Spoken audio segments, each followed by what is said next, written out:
It's Friday, the 4th of August, and I'm here in Stockholm to give you my update on what's moving the markets. Welcome to Nordic Market News. The stock markets have enjoyed a rather calm week with regard to index movements in the three major Nordic indices. But there are still a few hours left of trading, which may very well be enough to influence the standings, as it's an unusually tight race this week.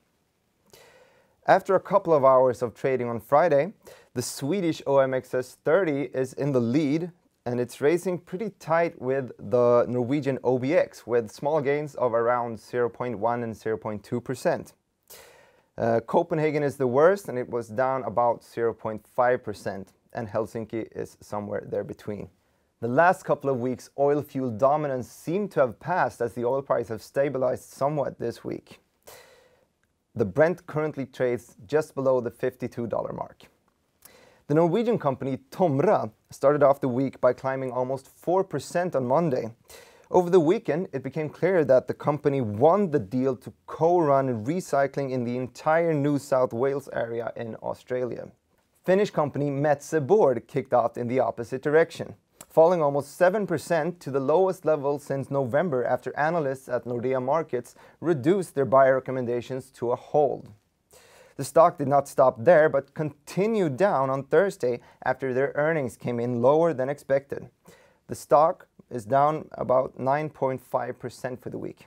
Swedish cleantech company SaltX, which is active on the small market of thermal energy storage, surged more than 5% on Tuesday after it became clear that Google, through a subsidiary, is looking to enter the thermal energy market. "It's the best thing that could have happened," said SaltX CEO, as he praised the added attention to the sector. The company's CTO, however, was less enthusiastic about its new competition. The stock price followed up with large losses on Wednesday and Thursday, but recovered a bit today. It seems to end the week a bit lower. Following up on Sweden, Microsoft will standardize eye control in Windows 10 through a collaboration with Swedish Tobii.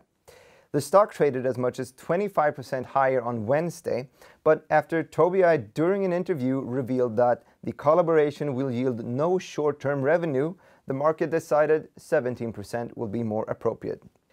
While we're talking about Sweden, biotech company Hansa Medical rose about 15% on Thursday after having appeared in a flattering article in the New England Journal of Medicine. Further down south, Danish jewelry maker Pandora rose 2% on Friday after analysts of Citibank deemed the equity worthy of a buy recommendation. The stock has suffered this year, but as of now, 16 out of 18 analysts that follow the stock recommends buy. With that said, I would like to thank you for watching this week's Nordic Market News. See you next Friday.